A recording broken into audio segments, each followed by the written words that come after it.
நவோஷோவிற்கு வடக்கே 160 கிலோமீட்டர் தொலைவில் லைகிபியாவின் மேடான சமவெளிகள் இருக்கு. இங்க எபாசே நீரோ நதியில இன்னமும் தண்ணீர் இருக்கு.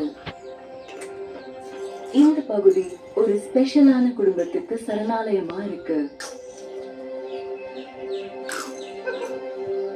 காட்டு நாய்களின் பெண் தலைவி பீனிக்ஸ் கூட்டத்தை கூட்டுது.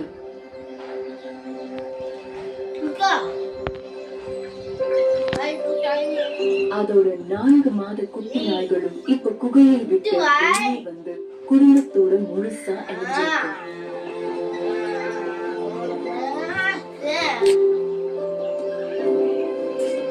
ஆனா விளையாடுறதுக்கான நேரம் குறைவுதான். லைகிபியாவுல ஓரளவுக்கு மழை பெஞ்சிச்சு, ஆனா போதுமானதா இல்ல. இறை விலங்குகள் குறைவா இருக்கு. திரும்பவும் மழையை துரத்துவதற்கான நேரம் வந்துருச்சு.